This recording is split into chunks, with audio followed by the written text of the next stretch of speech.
By Guru Besar Lancar Ida Bagus. Surinamese is not a language. On power, deception, and the romanticization of colonial remnants. In Suriname one often speaks of our language. What is usually meant is Sranan Tongo, casually referred to as Surinamese. It is presented as a symbol of identity, pride, and unity.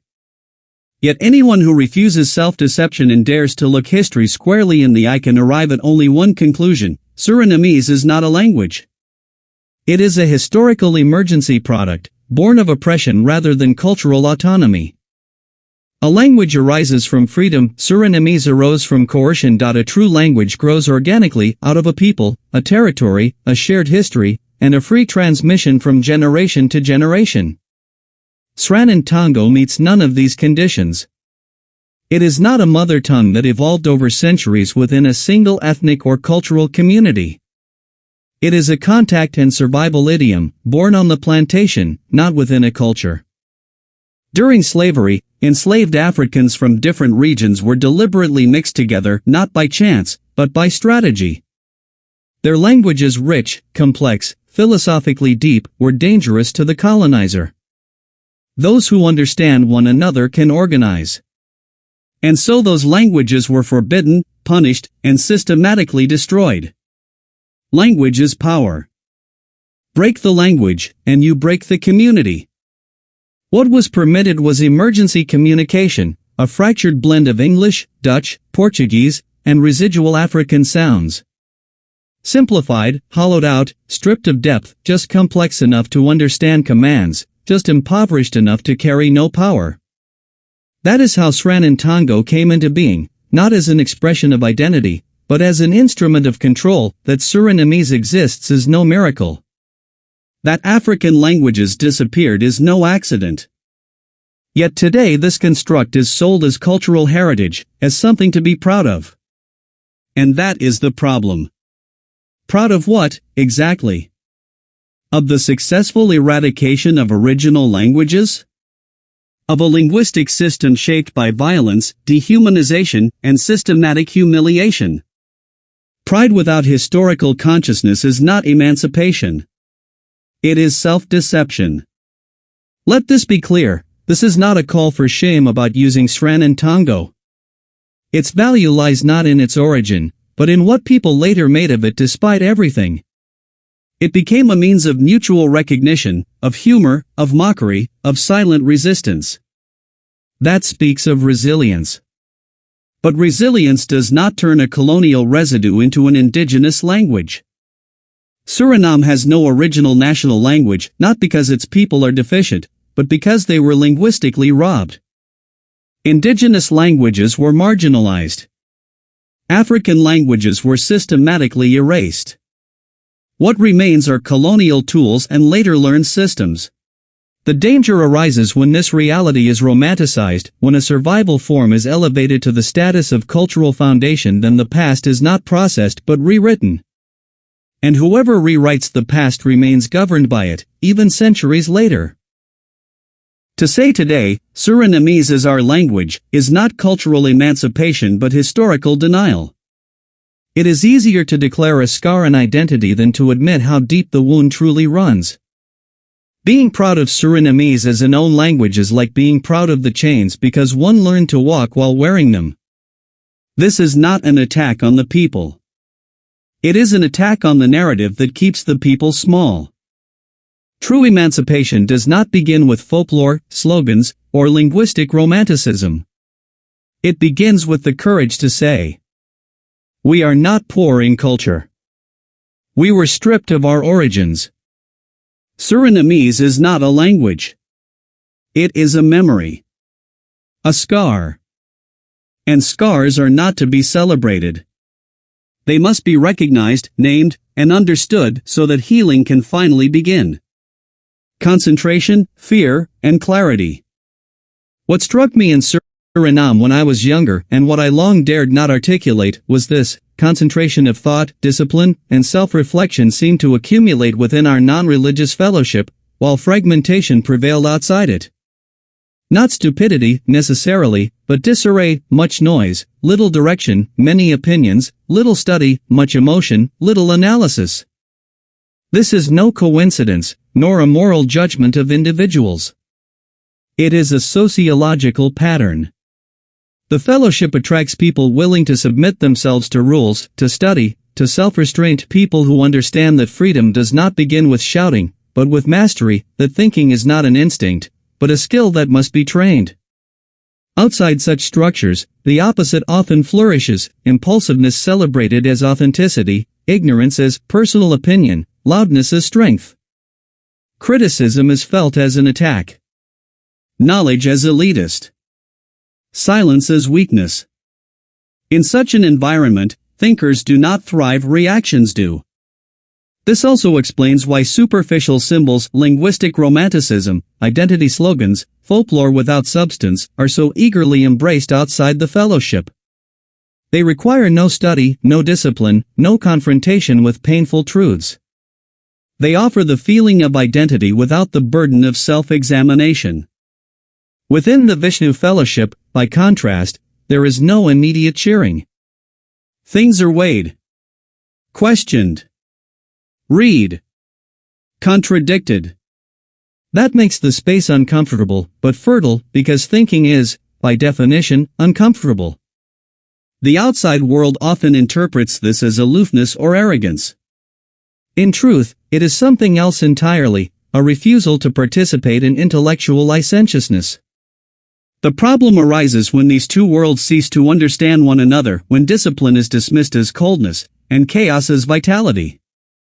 Then a society emerges in which those who shout the loudest decide what is ours, including language, history, and identity, while thinkers withdraw or are cast under suspicion. That is dangerous. For civilizations do not die from a lack of emotion, but from a lack of concentration. No, the Vishnu Fellowship is not a collection of better people. But it is a place where thinking is still regarded as a value, not as a threat.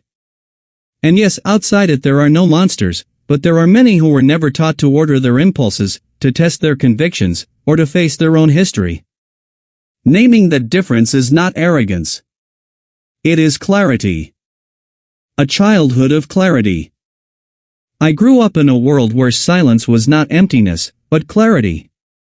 Within the Vishnu Fellowship in Suriname, no one was shouted awake for attention, power, or an imaginary medal. People lived calmly, almost boringly, if one insists on calling it that. There was no panic about devils crawling out from under the bed, no tales of smoldering hellfires, no heaven to be reached for a cosmic reward. Satan existed, at most, in the minds of believers who preferred to be afraid of a figure found nowhere but in their imagination. And frankly, I found it comforting that the greatest threat in my life was merely a thought, not something growling behind the door. What did exist was nature. What also existed was knowledge. What even existed was honesty.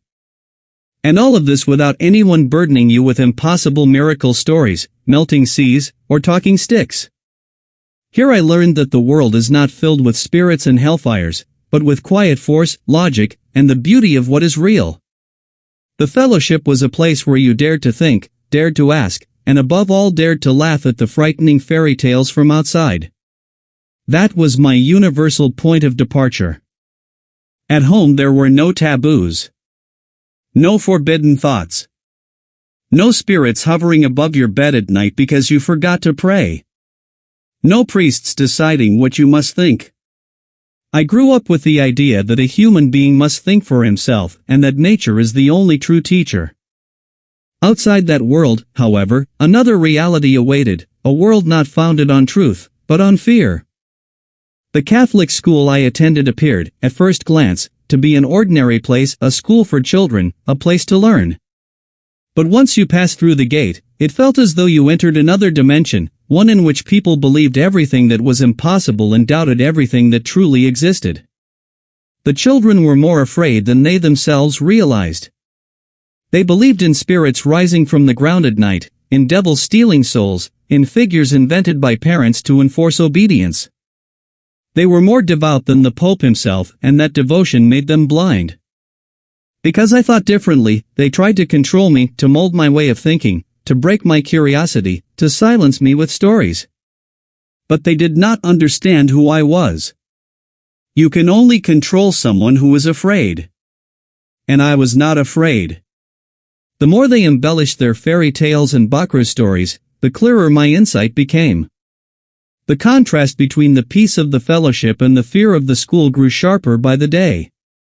At some point I decided it was enough, not out of anger, not out of exhaustion, but out of clarity.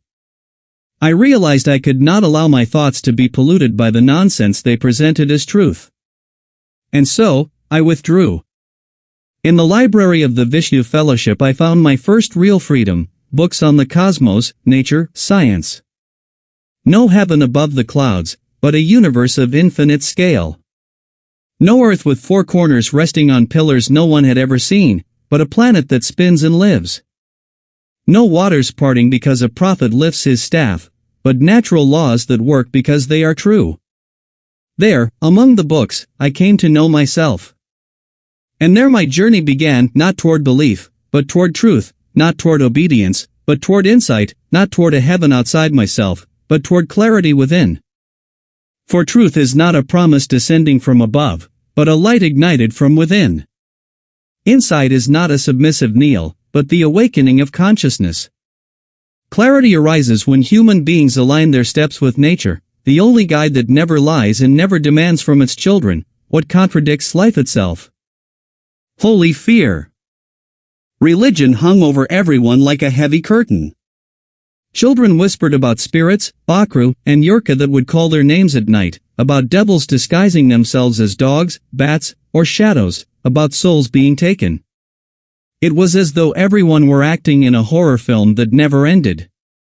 The teachers joined in cheerfully.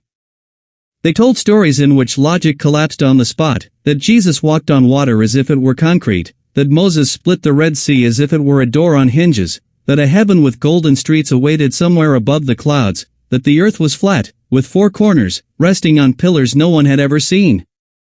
The miraculous ascent of Moses. And then there was Moses. Because yes, let us be honest, the stories were not merely illogical, they were outright absurd. Moses climbed Mount Sinai as if roadside assistants were already waiting at the summit.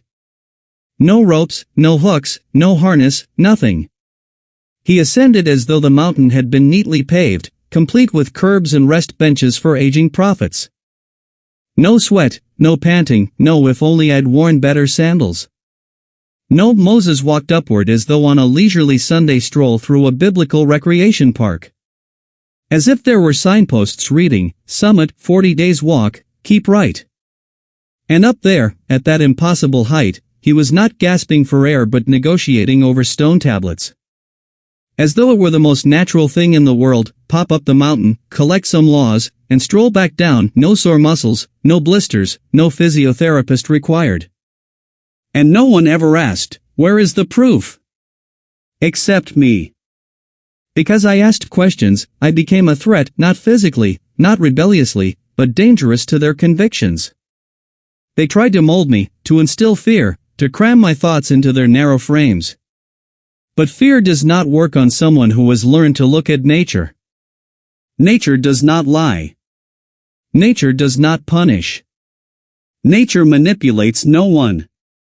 And so, their attempts to break me failed every time. I saw children trembling with fear because a priest said the disobedient would be taken by the devil. I saw teachers deriving status from spreading fear. I saw adults behaving like children because they had never learned to question themselves. And I saw the mechanism behind it all. Fear is religion's most powerful weapon. Whoever is afraid no longer thinks. Whoever is afraid obeys. Whoever is afraid dares not seek for himself. But I had grown up in a world where fear was not the foundation.